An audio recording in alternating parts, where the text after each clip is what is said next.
नमस्कार, आप देख रहे हैं प्योर पॉलिटिक्स, साथ में आपके शिखा ठाकुर। कैरेबियाई देश डोमिनिका ने भारतीय प्रधानमंत्री मोदी को अपना सर्वोच्च राष्ट्र पुरस्कार डोमिनिका अवार्ड ऑफ ऑनर देने की घोषणा की। भारतीय प्रधानमंत्री को कोविड-19 महामारी के दौरान डोमिनिका की मदद करने के लिए ये पुरस्कार दिया जा रहा है। भारत ने फरवरी 2021 में डोमिनिका को एस्ट्राजेनेका कोविड-19 वैक्सीन के 70,000 डोजेस भेजे।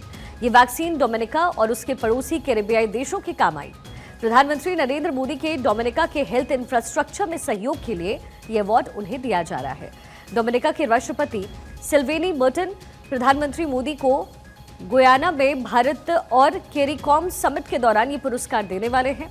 मोदी 19 से 21 नवंबर के बीच गुयाना के दौरे पर रहने वाले हैं और अब तक दुनिया भर के 14 देशों ने प्रधानमंत्री मोदी को अपने अपने नागरिक सम्मान से नवाजा है।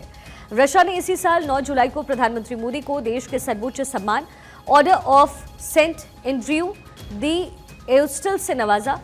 अमेरिका ने भी 21 सितंबर 2020 को प्रधानमंत्री मोदी को सम्मानित किया। अमेरिका ने उन्हें लीजन ऑफ मेरिट सम्मान से सम्मानित किया। प्रधानमंत्री मोदी को फ्रांस ने 14 जुलाई 2023 को लीजन ऑफ ऑनर से सम्मानित किया था और इस मौके पर फ्रांस के राष्ट्रपति भी मौजूद रहे। पीएम मोदी को सम्मानित करने वालों की सूची में मिस्र भी शामिल है। मिस्र ने प्रधानमंत्री मोदी को 25 जून 2023 को ऑर्डर ऑफ द नाइल सम्मान से नवाजा था। प्रधानमंत्री मोदी को 22 मई 2023 के दिन पापुआ न्यू गिनी ने भी अपने अपने सर्वोच्च सम्मान से सम्मानित किया। पापुआ न्यू गिनी ने प्रधानमंत्री मोदी को कंपेनियन ऑफ ऑर्डर ऑफ लोगो से सम्मानित किया। तो प्रधानमंत्री मोदी को एक और सम्मान मिलने वाला है और इसको लेकर के आज हमारे देश को फख्र महसूस करना चाहिए, क्योंकि किस तरीके से प्रधानमंत्री मोदी एक ग्लोबल लीडर के तौर पर उभरे हैं, उसका ये जीता जागता उदाहरण है।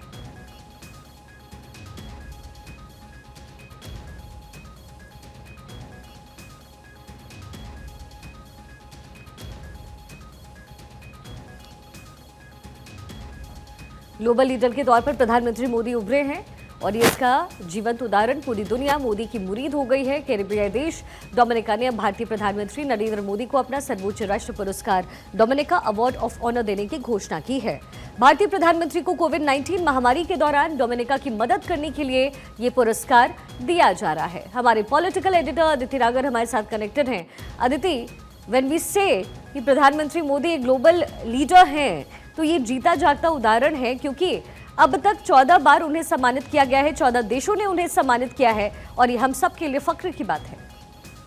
जाहिर तौर पे हम सब के लिए 140 करोड़ लोगों के लिए बेहद खुशी की बात है और खुशी की ज्यादा गौरवान्वित होने की बात है, क्योंकि जब भारत के प्रधानमंत्री को, भारत के चेहरे को, भारत के फेस को जब इस तरह का सम्मानित किया जाता है तो वो 140 करोड़ लोगों को।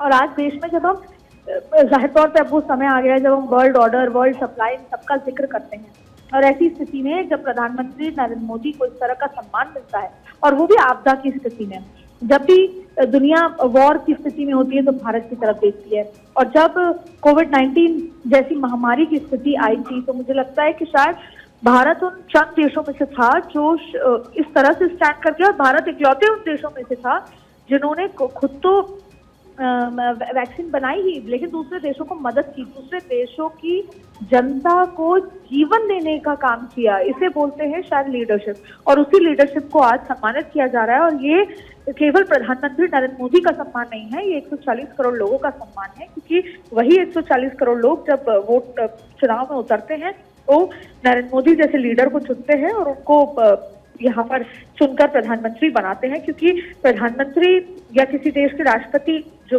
बनने वाली बात होती है उसमें लीडरशिप रोल, फैसले का रोल बहुत महत्वपूर्ण होता है। और जो भी इस तरह की आपदा की स्थिति में फैसले लिए गए, चाहे फिर कोविड-19 हो, वॉर की स्थिति में आप देखें, जैसे आज भी यूक्रेन और रशिया भारत की तरफ देखते हैं, या फिर आज भी तमाम तरीके की स्थिति में भारत को बीच में देखा जाता है, जब टेररिज्म का मुद्दा हो, जब इंटरनल कॉन्फ्लिक्ट का मुद्दा हो, कि भारत, या फिर आज पोल्यूशन का जो जिक्र है, जिस तरीके से ग्रीन एनर्जी का जिक्र है, उसमें भारत को लीडरशिप देखी जाती है। और भारत ही है जो वसुधैव कुटुंबकम का मैसेज देता है। तो जाहिर तौर पे 140 करोड़ लोगों को गौरवान्वित महसूस करने का ये क्षण है और ये वेल डिजर्व क्षण है, ये वेल डिजर्व सम्मान है जो प्रधानमंत्री नरेंद्र मोदी को मिलना चाहिए था।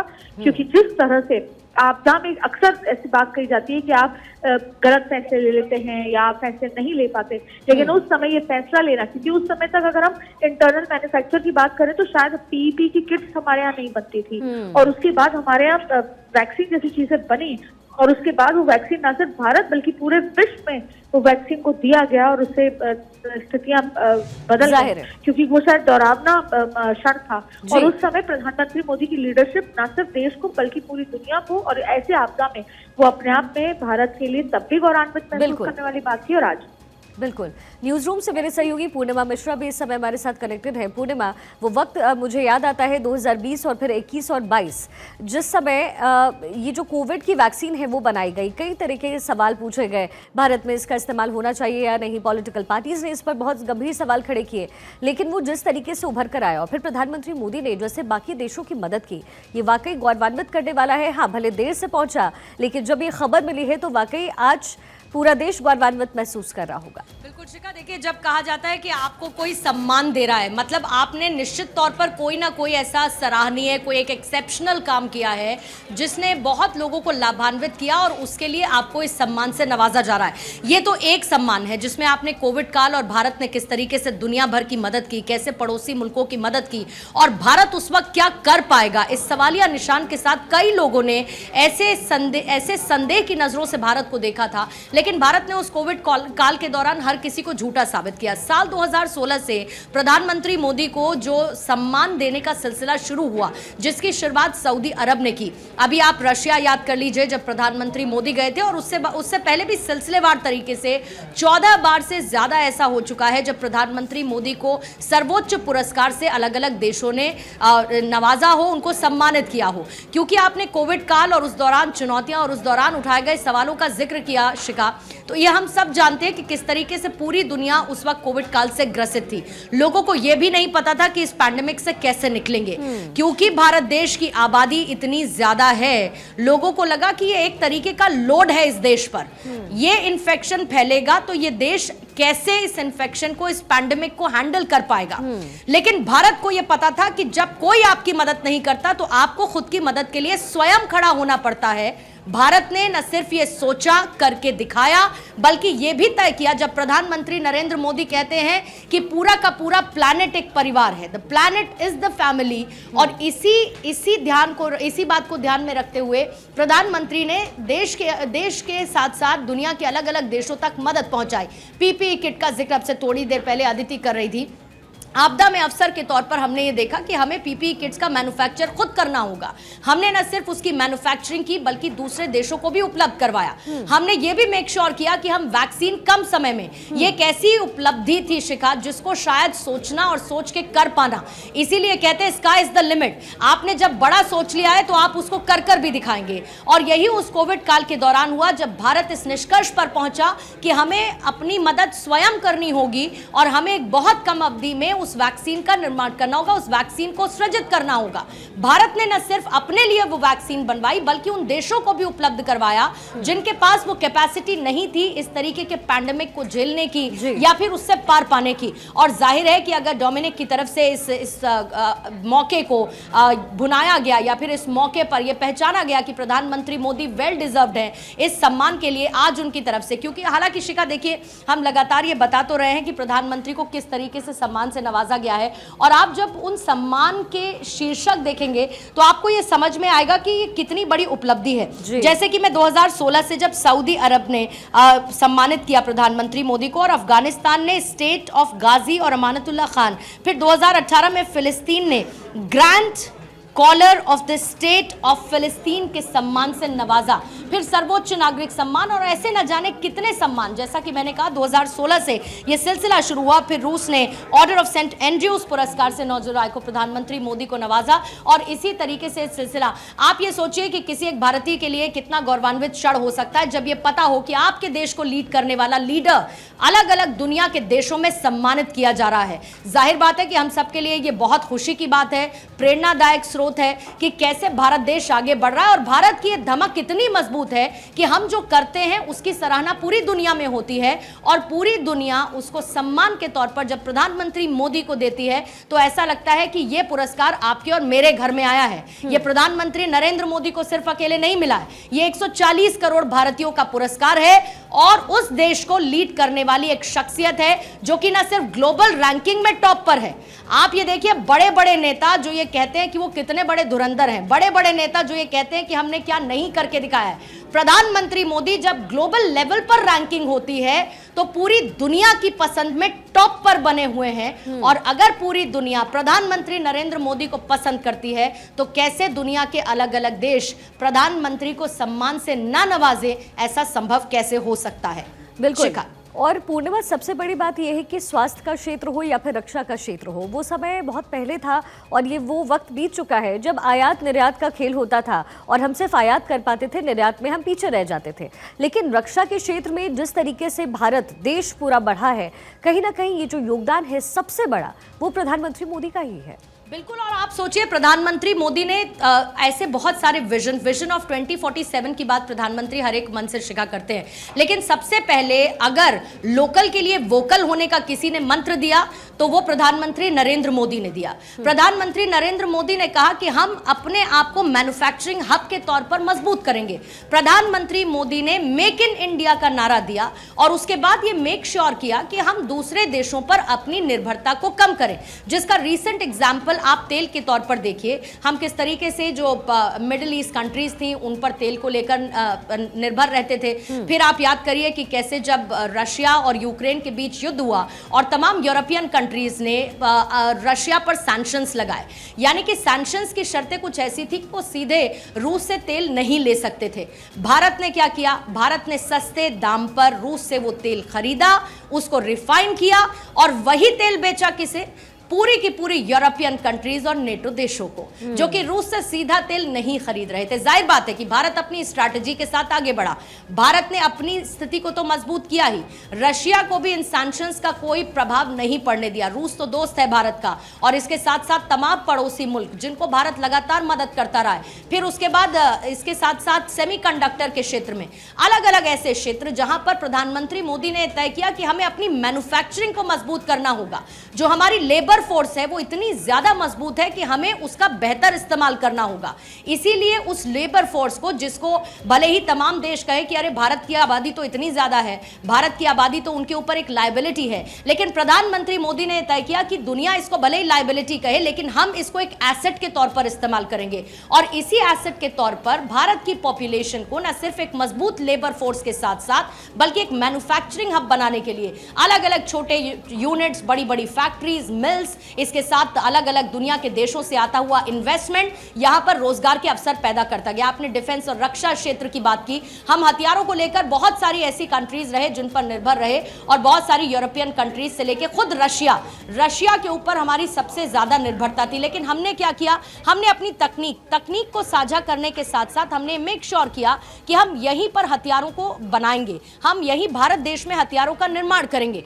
उससे दो फायदे होंगे, एक तो हमारी कॉस्ट कम होगी और दूसरा हम यहां पर मेड इन इंडिया के तहत, हम मेक इन इंडिया के तहत इसमें आगे बढ़ेंगे और दूसरे देशों पर हम अपनी निर्भरता को कम करेंगे।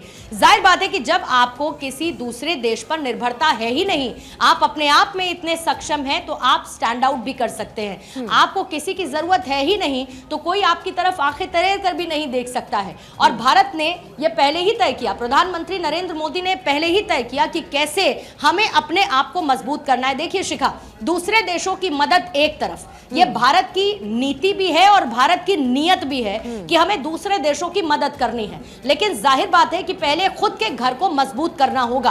भारत की फॉरेन पॉलिसी से लेके भारत के बॉर्डर्स को आप देखिए, हमने पहले उनको सिक्योर किया, भारत को आत्मनिर्भर बनाया और खासतौर से कोविड काल के दौरान से जिस आत्मनिर्भर भारत की बात प्रधानमंत्री नरेंद्र मोदी करते थे, उसने स्टार्टअप्स के तौर पर एक बड़ा बूस्ट पकड़ा है। स्टार्टअप्स जिसने न सिर्फ लोगों को खुद में एक बिजनेस और एक एंटरप्रेन्योर बनने का मौका दिया, एक बिजनेस को एस्टैब्लिश करने का मौका दिया, लेकिन ठीक उसके नीचे रोजगार के उन अवसरों को सृजित किया जिसने बहुत सारे लोगों के लिए एम्प्लॉयमेंट जनरेट किया। जाहिर बात है कि एक तीर से 100 निशाने अगर मारना किसे कहते हैं, तो ये कोई अगर बता सकता है तो वो यही शख्सियत है जिनका नाम है प्रधानमंत्री नरेंद्र मोदी। बिल्कुल, और सबसे बड़ी बात यह है कि मदद करते हुए या फिर अपनी पैठ बनाते हुए अगर अपने देश के नींव को ना भूलना, ये सबसे बड़ी बात होती है।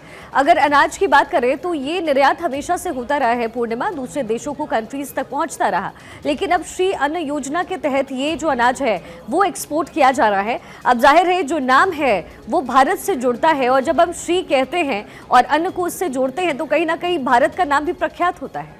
आप याद करिए शिखा, किस तरीके से मिलेट्स को प्रधानमंत्री मोदी ने प्रमोट किया। प्रधानमंत्री जब दूसरे देशों में जाते हैं तो जो मेन्यू में उपलब्ध होता है वो मिलेट्स की वैरायटी होती है। हम अपने जीवन में आगे बढ़ते गए, जाहिर है बहुत सारी चीज़ें पीछे छूटती गई, लेकिन अभी भी जब हम अपने गांव में या अपने घर के बुजुर्गों के यहाँ पर जाते हैं तो अभी भी उन मिलेट्स का चलन बहुत ज़्यादा है। आज वो मिलेट्स भले ही फैशनेबल और आज की जेंजी कहे कि अरे ये तो नई चीज़ है, लेकिन हम सब ये जानते हैं कि मिलेट्स को किस तरीके से एक विश्व विख्यात पटल पर प्रधानमंत्री मोदी ने रखने का काम किया है। हम कृषि क्षेत्र से ताल्लुक रखते हैं, हम यहाँ पर खेती करते हैं, हम खेती खलिहान को ज़्यादा तवज्जो देते हैं, और जाहिर बात है कि एग्रीकल्चर इंडस्ट्री के तौर पर भारत ने अपनी स्थिति को बहुत ज़्यादा मजबूत किया है। फार्मर्स को टेक्नो फ्रेंडली किया गया है, और जाहिर है कि जब आप अपने फार्मर्स को मजबूत करेंगे, जब आप अपनी खेती खलिहानी को मजबूत करेंगे, जब आप अन्न की क्वालिटी को बेहतर करेंगे, तो आप उस पूरे मार्केट में नंबर 1 प्लेयर के तौर पर होंगे, जहां पर शायद आपके साथ कुछ और प्लेयर्स खड़े हों। लेकिन आपको कैसे अलग करना है, कैसे आपको अपने खाद्यान्न की क्वालिटी को बेहतर करना है, और इसके लिए न सिर्फ पोर्टल बल्कि मोबाइल ऐप से लेके किसानों को जोड़ना, ये सब कुछ प्रधानमंत्री मोदी के विजन में हुआ है। जाहिर बात है कि जब हम बेसिक चीजों को मजबूत करेंगे तो हम बड़े रास्तों पर चलने के लिए तैयार होते हैं। हम ये देखते हैं कि कैसे हमारी लोकल चीज, जिसके लिए जब तक हम वोकल नहीं होंगे पूरा ग्लोबल उसके लिए वोकल नहीं होगा। और जाहिर बात है स्टेप बाय स्टेप प्रधानमंत्री की तरफ से शुरू की गई इन योजनाओं को मजबूती देने के साथ साथ ये मेक श्योर किया गया कि जिनको प्रधानमंत्री ने जिम्मेदारी दी उनके लिए डिलीवरी काउंट सबसे ज्यादा इंपॉर्टेंट हो। यानी कि सिर्फ कहने की बात नहीं है, करके दिखाने की बात है। और कहते हैं कि शिखा एक एक बूंद से घड़ा भरता है, और उसी तरीके से अलग अलग योजनाओं के साथ प्रधानमंत्री ने वो भारत नुमा घड़े को इतना ज्यादा मजबूत कर दिया है कि उसकी मिठास और उसकी महत्ता पूरी दुनिया आज की तारीख में जानती है। बिल्कुल पूर्णिमा, और इसलिए आज भारत यानी हमारा देश वैश्विक पटल पर शीर्ष पर चमकता हुआ नजर आ रहा है। पूर्णिमा, बहुत शुक्रिया।